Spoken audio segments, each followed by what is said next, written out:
Hey guys, it's Bella and welcome back to my channel. Today I'm finally doing my vlog for my Queen and Heir in Darkness reread.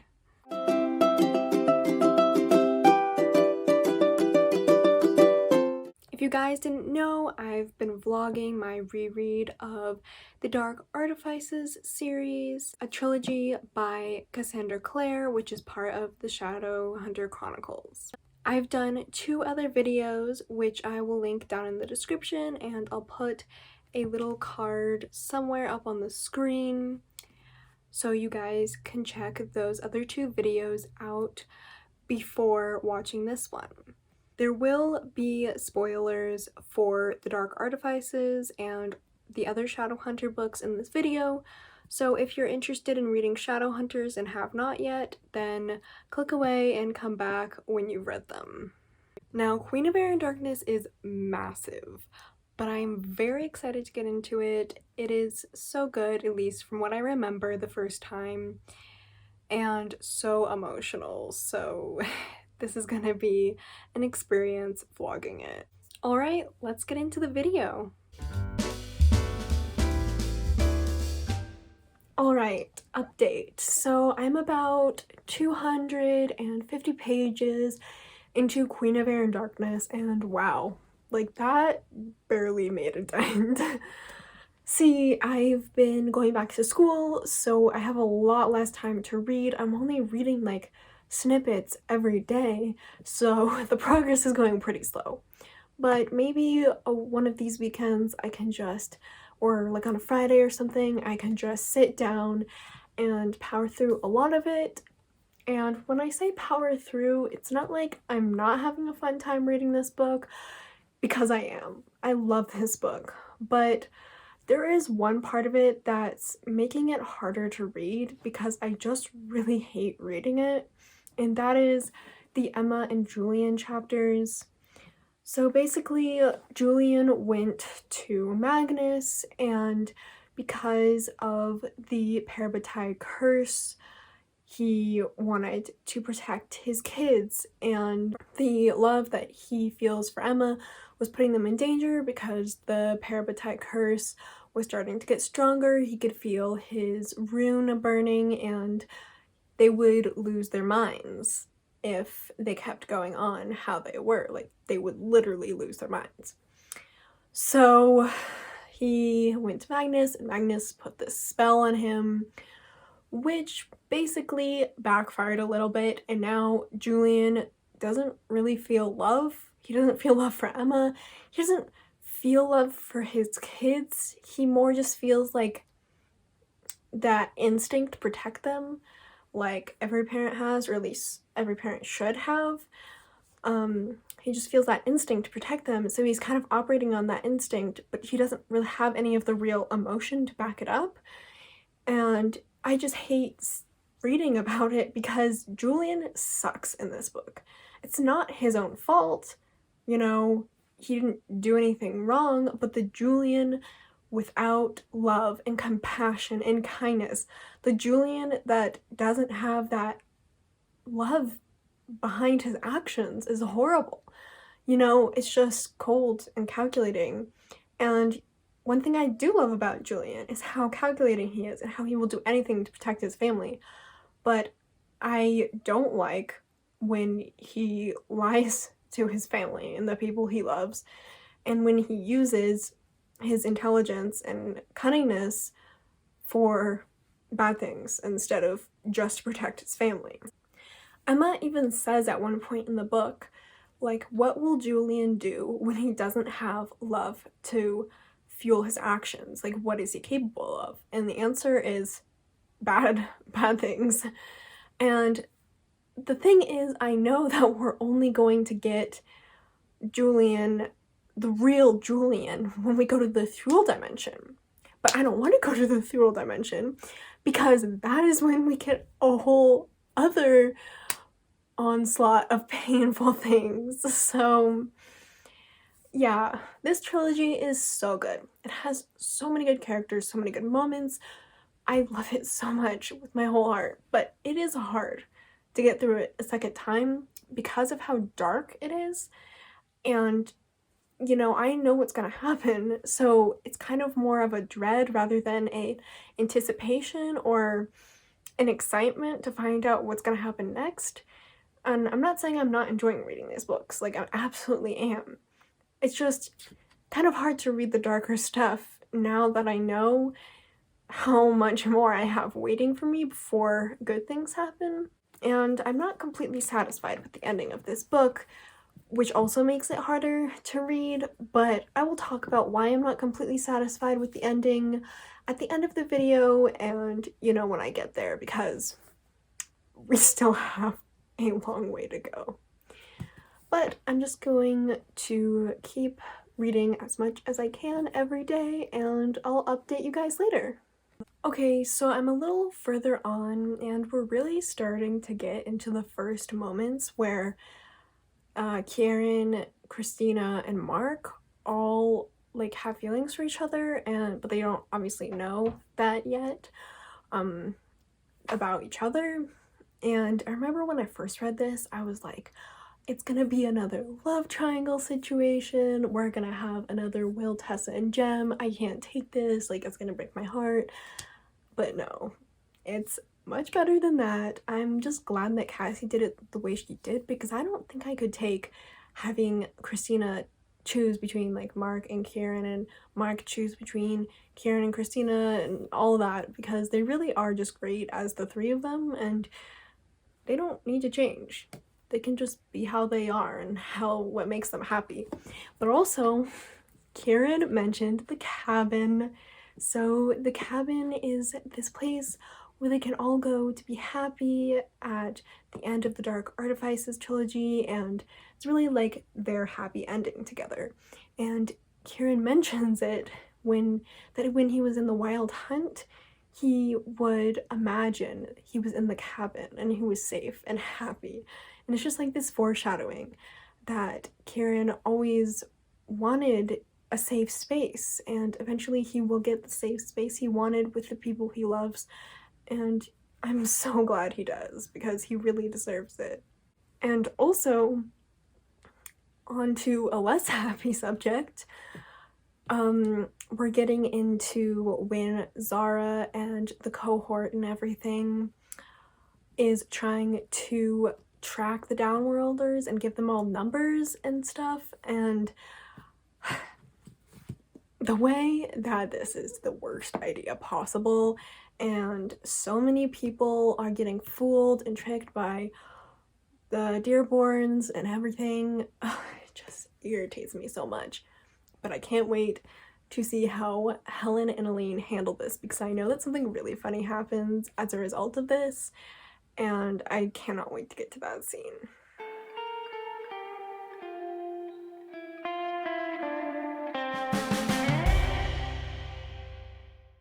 So I just got to the Thule chapter, and I'm scared because I know that stuff is about to go down from here.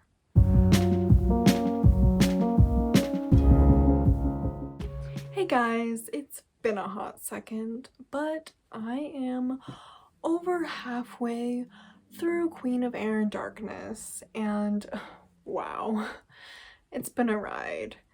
These Thule chapters are so hard to read. It's basically like watching the characters that you've read and loved and just cherished for so long go through absolute hell, like the worst possible experience that characters could go through. And it's been rough reading it. Nonetheless, I am still enjoying it, of course. It's a Shadowhunters book. There's really no Shadowhunters books besides maybe the Bane Chronicles, where it's just a drag to get through. Like, definitely not a drag to get through. It's just sad. The thing that really broke my heart and made me full-blown sob when I first read this book was what happened to Alec and Magnus in the Thule world. This experience has been great. It's been fine. I'm fine. But since it is the weekend and August is over on Tuesday, that's the last day of August, I want to try and finish this book this weekend. It is Saturday night currently. I'm on page 500 and there are around 800 pages in this book, so 300 pages in 2 days is not unrealistic. I think I could definitely do it. I'm gonna try and read a lot tonight, since I won't be able to stay up as late tomorrow. Wish me luck, guys.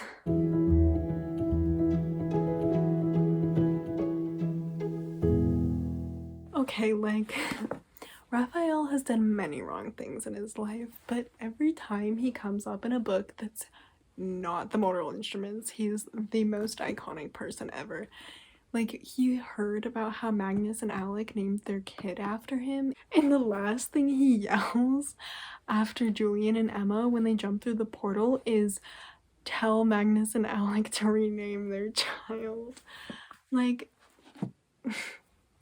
Raphael is just iconic, and not gonna lie, I miss him. And I miss him and Lily because, like, they just had this bond that really understood each other. Lily understood that Raphael didn't want a relationship, and Raphael understood and respected Lily for who she was, a competent leader. And they both just kind of had this bond that worked for them. And now both of them are living in different worlds without each other, and I think that's just really sad. But yeah, I just had to pause to talk about Raphael.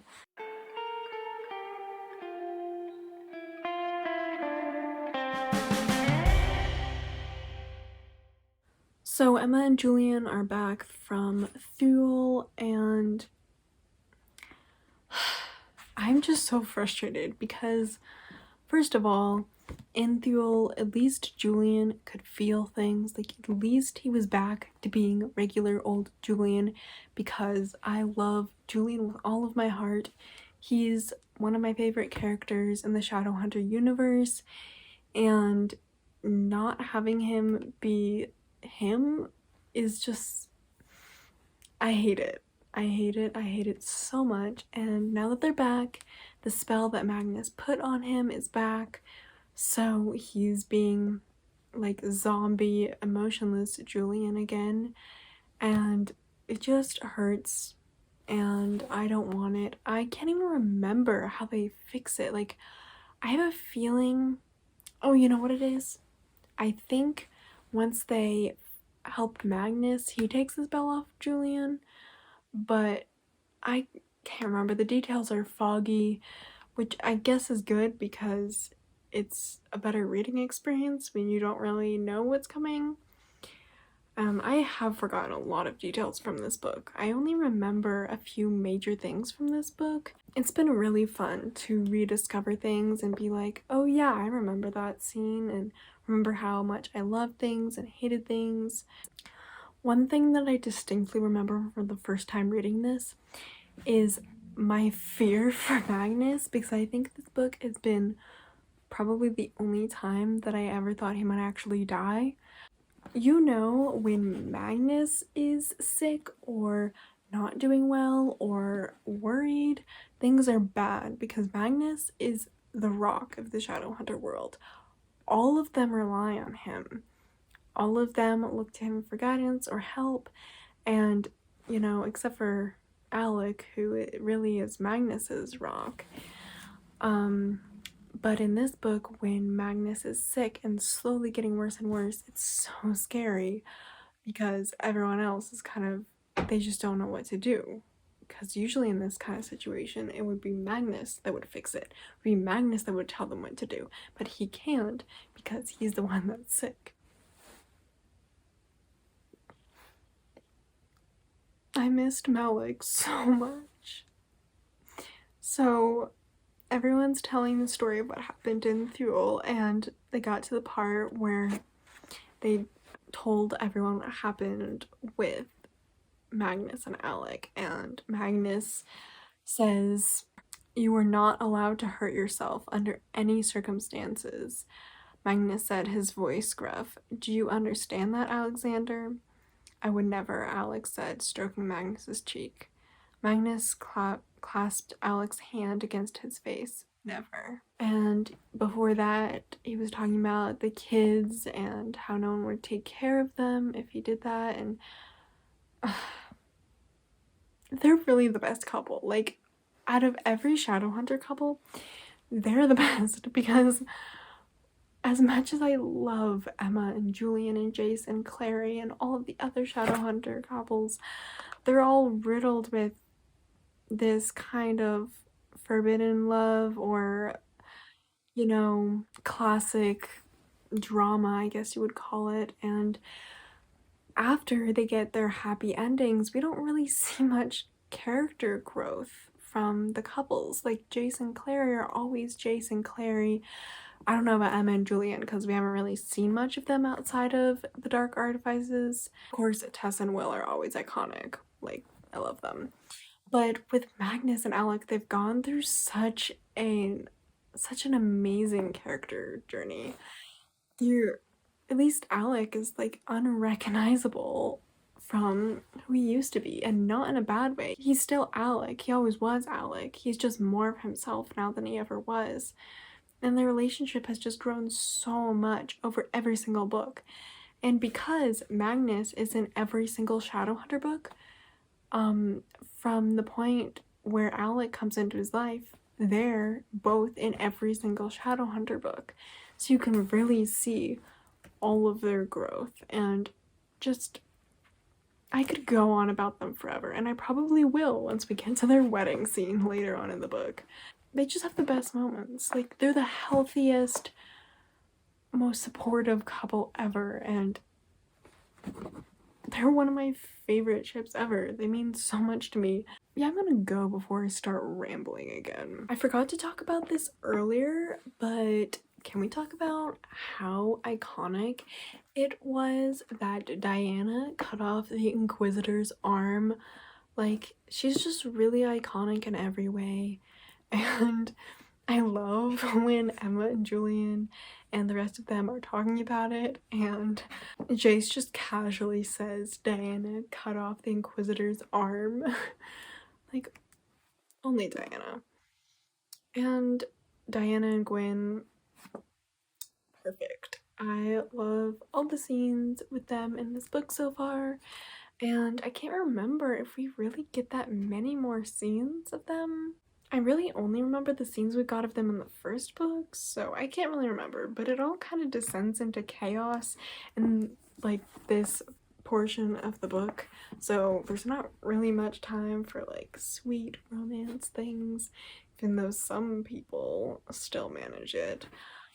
But I really hope that in the next trilogy we get more of the side characters like Diana and Gwen, because if we don't get to see them again, I will throw hands. I will fight. Hey, we're getting the gang back together. They have this whole war council thing going on, and like everyone is there. There are all the characters from the Mortal Instruments, which is so fun to see, and even some characters from the Infernal Devices, because Tessa and Jem are there. So we love to see everyone working together. Like, it's just so fun.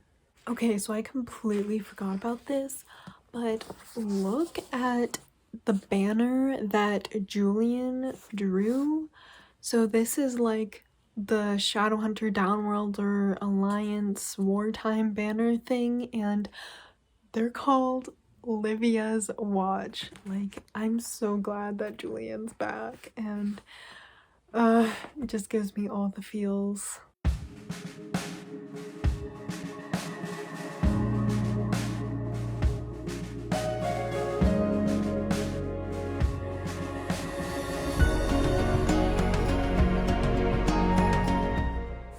Zara is literally the worst. Like, Emma literally just spared her life, and Zara stabs her in the back and then goes to stab her in the chest. Like, my hate for this character, I swear to God. I don't think she dies in this book. I'm pretty sure she's still alive by the end, and she better die. She better die in the next trilogy, or I will throw hands.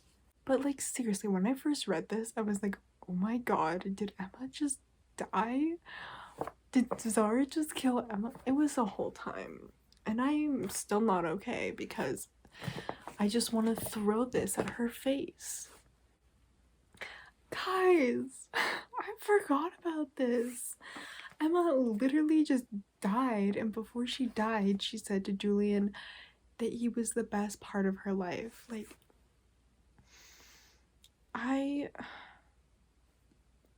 this is literally like the death trope, but it's the near-death trope, so you get the pain of the death trope, but they don't actually die, which in my opinion is the best way to go, because no one actually wants to see characters die, except some of the time. But in this case, I do not want to see Emma die. No, absolutely not. Guys, Alec just got elected for consul, and oh my god, I'm so emotional right now, because when we first got introduced to Alec in the Mortal Instruments, he was just another one of the kids. He was, you know, someone who was trying to find his way in the world. He was someone who was actively fighting against the Clave because the Clave sucks, and, you know, it seems like everything our characters do is a battle against the enemy and a battle against the Clave. But now he is the Clave. He is the council. He is the person who can change the world. And it just, he's grown so much as a character. And I feel like this was the perfect way to end his character arc. And I'm just so happy. I cannot wait to see him in the next trilogy as the consul. Like, I am so glad that we'll at least have like some reasonable, competent government that can actually change things for the better. Because if we ended the Shadowhunter series with the Clave being like the best it had to offer was Gia, who, as much as we love Gia, like, let's be honest, she did nothing. Like, she made no progress.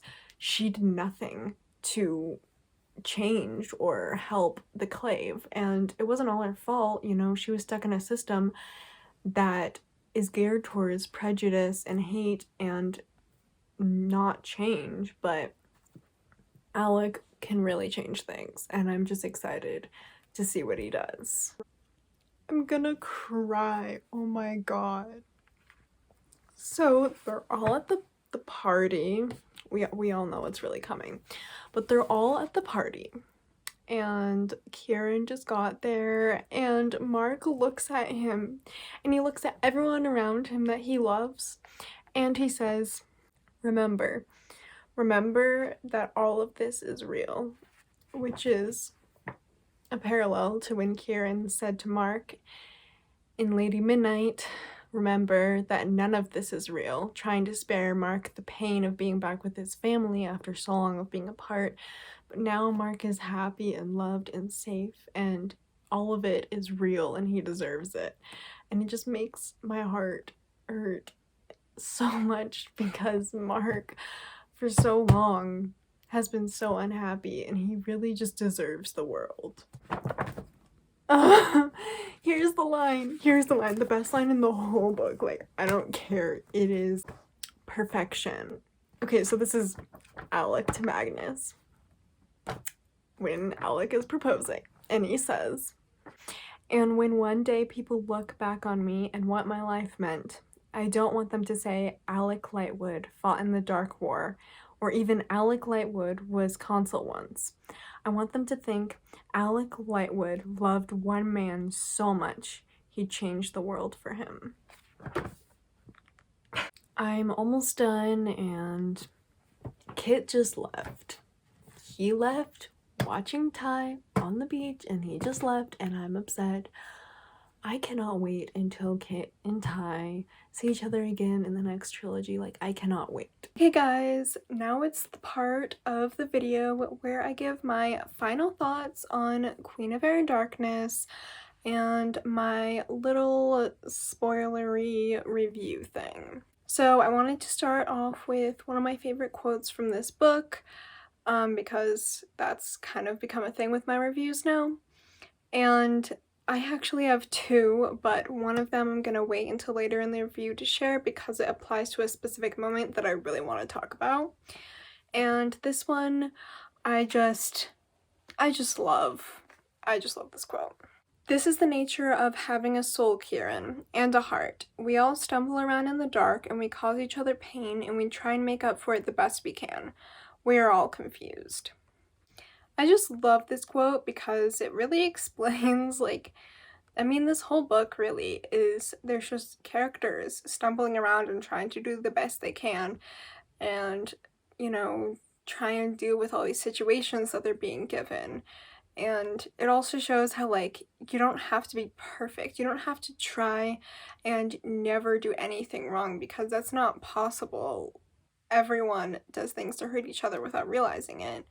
So you can't feel bad about hurting someone without realizing it, but you can make up for it and try and make it right instead of just feeling guilty about it. But yeah, there's so many good quotes in this book. I was scrolling through Goodreads for a solid 10 minutes just trying to find the best one, and I couldn't choose. There were so many, but I'm not gonna talk anymore about quotes. I'm just gonna get on to the review. I cannot even express my love for this book. This whole trilogy is just so good, and it touched me in so many ways, both the first time I read it and the second time I read it. The Dark Artifices, if it does nothing else, it makes you feel a lot. It made me feel the pain and joy and wonder of the characters and what they were going through, and just, it made me so emotional. These characters mean so much to me, and all of them went through hell in this book. All of them. There was no character left alone. They all went through it in this book, and so obviously the reader goes through it. The Blackthorn family is my favorite Shadowhunter family, if we're not counting Magnus and Alex's family. But the Blackthorn family sticks with each other through everything. Their bond is just incredible, and I think Cassie got so good at writing that sibling bond, that parental bond, everything. She got really good at writing it, and she just made a family that is incredible. I think in the Mortal Instruments, obviously you could feel the love between characters, but with the Blackthorn family, it's just on a whole nother level. And the way they just come together and protect each other is amazing. I also love all of the couples in this book. I love Emma and Julian. I love Kit and Ty. I love all of the couples. All their journeys and endings were so painful, but sweet, and so many emotions. Also, this book turned the Shadowhunter world upside down. It completely erased so many things that were just a constant throughout the other Shadowhunter books. Idris taken over, who knows what's happening to it. The clave is split in half. There's all these things going on that are such a good setup for the next trilogy, and I really do think that the Dark Artifices is less like a standalone trilogy like the Infernal Devices was, and more from City of Bones to City of Glass. You know how City of Bones, City of Ashes, and City of Glass is considered its own little trilogy, even though it's technically part of a 6-book series? That's kind of how I feel about the Dark Artifices. I mean, a little bit less than the Mortal Instruments, obviously, because at least the Mortal Instruments had one main character through the whole thing, and the other characters' POVs were a lot less. But the ending of the Dark Artifices really does more feel like a segue into another story rather than the ending of its own story. And I don't really know. I can't tell if I like that or not, but I do think she set up everything really well for the Wicked powers. Okay, now we need to talk about my favorite thing in this book. Well, one of my favorite things in this book. Something that I could gush about forever. I'll give everyone one guess. Yes, it is the Malik wedding. Yes, I do have a problem. The Malik wedding, the First time I read it, literally I reread it over and over again with a span of like 30 minutes. Cause God, that scene is so powerful. It hits me every time. Okay, so I've gushed about this book. I think I made it pretty clear that I love it, but I am gonna give some criticisms because this book isn't perfect, and I know a lot of people were disappointed by this book. I don't think I was ever disappointed the first time I read it. I remember loving it so much the first time I read it. This time, I can definitely see more flaws, you know, I can catch more things. I'm not just involved and so deep in the story that I can't see any of the flaws. I see them, but they're still not disappointing to me because the strengths of this book are so much stronger than the flaws. But my criticisms would firstly be the ending for the Annabelle arc. Like, I think Annabelle has been one of the most disappointing Shadowhunter villains because she started off so good. She had such a compelling backstory, such a tragic backstory. You know, she was genuinely trying to do the right thing, and then the Clave screwed her over, and then she went a little nuts, and then, like, became, well, not became a horrible person, but, like, she did really horrible things. But I think it was clear at the ending of Lord of Shadows, or at least to me, that she wasn't just suddenly evil. Like, she still had regret for what she'd done. She was just kind of lost in this haze of panic and, you know, PTSD from what she went through. She kind of lost it. She went a little bit over the edge and she couldn't bring herself back. Annabelle just kind of seemed to turn into this two-dimensional I'm evil kind of villain, and the only really characteristic we got from her was that she wanted to protect Ash, but for all we knew that was just because of the spell. It was never really made clear whether she actually cared for him or not, and I don't know, it was just disappointing to me. The last thing that disappointed me was the ending of this book. By the ending, I mean the ending of the final battle, where Emma and Julian turn into giants and, you know, they walk around and the Blackthorns, like, bring them back to Earth or whatever. It felt like kind of a cop-out. Don't get me wrong, I'm a sucker for the whole love brings you back from the edge kind of thing, or like family can save you from yourself. Like, I'm a sucker for that. I just think that there should have been some consequences. Like, Emma and Julian turned into basically angels, and it was made clear over and over again that people can't do that without surviving. People can't do that without consequences. Like, it's not just a thing you can walk away unscathed from, and it was never really explained why Emma and Julian did. The only thing that did for them was it broke their parabatai bond, but the only reason that bond was broken was because Emma was dying, and then that's when they turned into angels. So it's always been confusing to me, like, what exactly Cassie was going for with that ending. So I don't know. It just felt kind of rushed. There didn't feel like there were enough consequences. And I'm gonna be honest, she did that a little bit in the Infernal Devices too, when Tessa turned into an angel.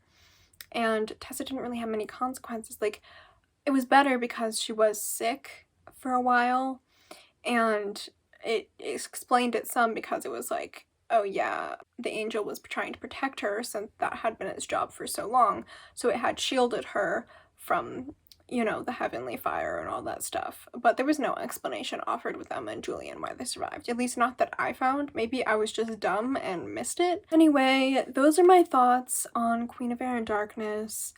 Let me know down below in the comments what you guys thought of this book, if you've read it. I am planning on doing a Shadowhunter book talk at some point in the future, where basically I'm going to talk about my experience rereading the Shadowhunter series chronologically and my experience reading it the first time, what I think about each series, you know, just my general thoughts. And if you like Shadowhunters or you're interested in learning more about them, then keep an eye out for that video. But thank you guys so much for watching this vlog. It's been so fun to do this little series of vlogs where, you know, I'm rereading a series that means so much to me, and I hope you guys enjoyed it too. But if you did and you want to see more of this type of content, then make sure to like, subscribe, and turn on those post notifications.